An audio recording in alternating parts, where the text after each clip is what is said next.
ഇന്ന് തന്നെ ഡൗൺലോഡ് ചെയ്യൂ. കാണൂ നിങ്ങളുടെ ഫേവറേറ്റ് ഷോസ്. ശാലിനി മോളെ, എടി മോളെ, നീ കരയല്ലേ? സത്യാമ്മ വന്നു. ശാരദാമ്മ വാതിൽ തുറക്കോ. ആദാ വരുന്നു. സമാധാനിക്കാം, കരയരുത്. ശാലിനി മോളെ, ദേ വണ്ടി വന്നു. ഈശ്വര, ഇവളെന്താ വിളിച്ചിട്ടും വിളി കേൾക്കാത്തെ? ഞാനിന്ന് എവിടെ പോകുന്നില്ലെന്ന് ഞാൻ അനുവിനെ വിളിച്ച് പറഞ്ഞോളാം. താഴെ ചെന്ന് പറ, എനിക്ക് വൈകിയെന്നോ. മോളെ ശാലിനി, വാതില് തുറക്ക്. മോളെ ശാലിനി, ഡ്രൈവറോട് എന്താ പറയണ്ടേ? മിണ്ടല്ലേ. നിന്നെ കാണണ്ട, ഞാൻ എന്തെങ്കിലും പറഞ്ഞോളാം. മോളെ, മോളെ വാതില് തുറന്നേ. എടി പതുക്കെ, കരയാതെ.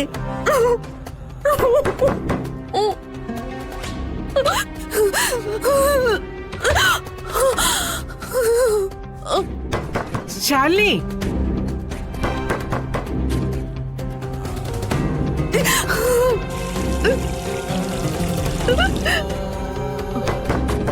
ശാലിനി,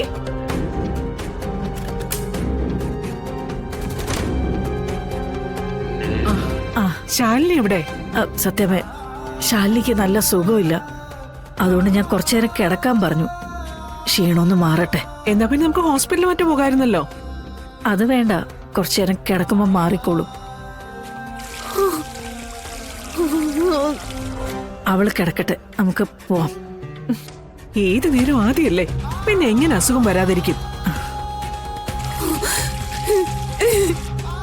ഞാൻ കുറച്ച് ചുക്കാപ്പി ഇട്ടോണ്ട് വരാം.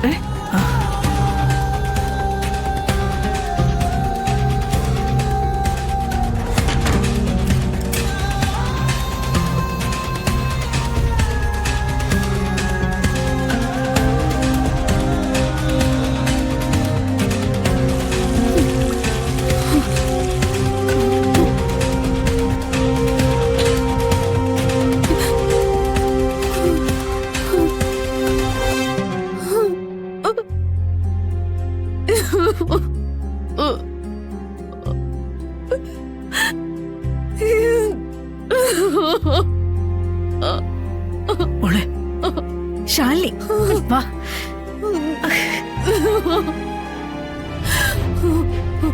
ഇവിടെ ഇരിക്ക്. എടി, നീ ഇങ്ങനെ കരഞ്ഞ സത്യാമ്മയ്ക്ക് വല്ല സംശയവും തോന്നൂലേ? എന്നെങ്കിലും ഒരിക്കൽ ഈ സത്യം സത്യാമ്മ അച്ഛനും അറിയേണ്ടതല്ലേ അമ്മ? അതിനുള്ളൊരു സാഹചര്യം വരും മോളെ, അപ്പ അറിയിച്ചാ പോരെ. അല്ലെങ്കിൽ അവർക്കത് താങ്ങാൻ പറ്റുമെന്ന് തോന്നുന്നുണ്ടോ? ഒരിക്കലുമില്ല. പിന്നെ നിന്റെ ഈ സങ്കടവും ബുദ്ധിമുട്ടും മനസ്സിലാക്കി ഈശ്വരൻ തന്നെ അതിനൊരു വഴി കണ്ടെത്തിയാലോ? എനിക്കിപ്പോ ഒരു ദൈവത്തിലും വിശ്വാസമില്ല. ഒരു ദൈവവും എന്റെ കണ്ണീര് കാണുന്നില്ല. എന്റെ കണ്ണീര് ഒപ്പൊന്നുമില്ല.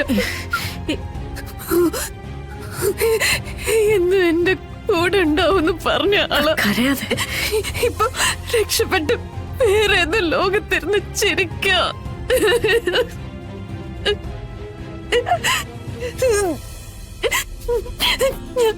ഒറ്റയ്ക്ക് കഷ്ടപ്പെടുന്നത് കാണാൻ വേണ്ടി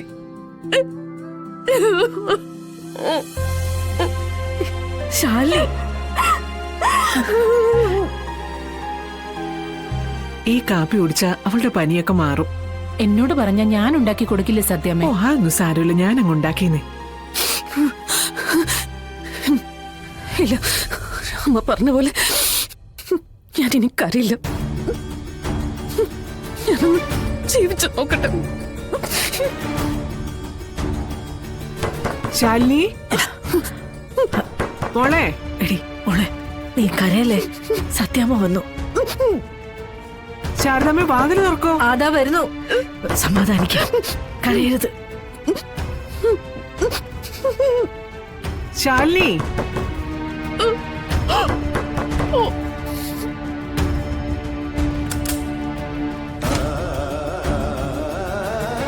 ശാലിനി ആ, അവിടെ ഉണ്ട്.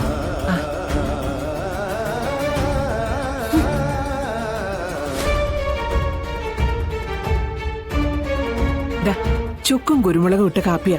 ഇതങ്ങ് ചെല്ലുമ്പോ എല്ലാ ഉൾപ്പനിയും പോവും.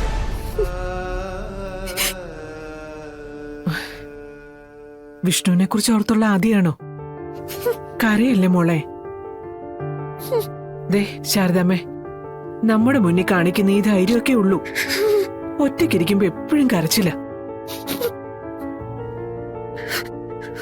മോളെ കരയാതിരിക്കെ, ധൈര്യമായിട്ടിരിക്കെ. അവൻ വന്നോളൂന്നേ. ദാ, ഇത് പിടിച്ചേ. പേടിക്കും മോളെ. കേട്ടോ ശാരദാമ്മേ, ശാലിനിക്ക് പനി വന്ന വിഷ്ണുവിന് പിന്നെ പണിയാ.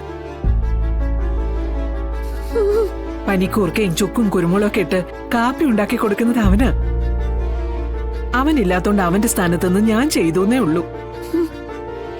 ഒന്ന് ഉറങ്ങി എണീറ്റ് കഴിയുമ്പോ ക്ഷീണം മാറുമോ നോക്കട്ടെ. എന്നിട്ട് പറയാം എനിക്കാണോ വിഷ്ണുവിനാണോ കൈപ്പുണ്യെന്ന്.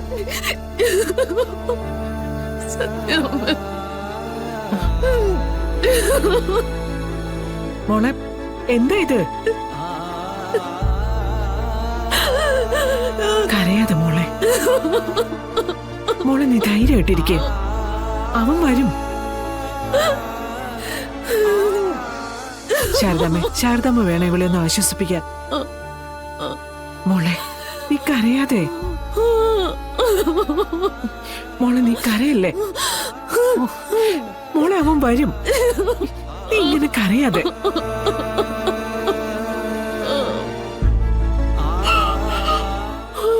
കാപ്പി കുടിച്ചേ ശാരദാമ്മ. എങ്ങതാ ഇതും കുടിച്ചേ. ദാ കുടിക്കേ.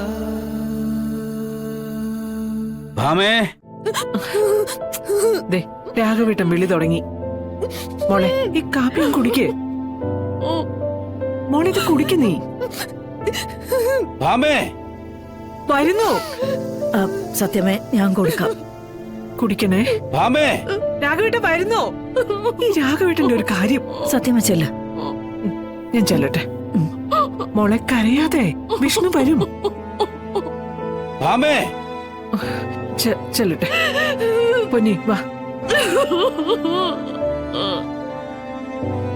എടി, മോളെ, എടി, എടി, കരയാതെ മോളെ. ഇത്രയും നിഷ്കളങ്കതയോടെ മകൻ വരുന്നതും കാത്തിരിക്കുന്ന അമ്മയോട് ഞാൻ എങ്ങനെയാ അമ്മ വിഷ്ണുവിനും തിരിച്ചു വരില്ലെന്ന് പറയുന്നേ? അവളെ പറഞ്ഞിട്ട് കാര്യമില്ല. അവൾക്ക് ഈ കാണിക്കുന്ന ധൈര്യമൊന്നും ഇല്ലെന്നേ.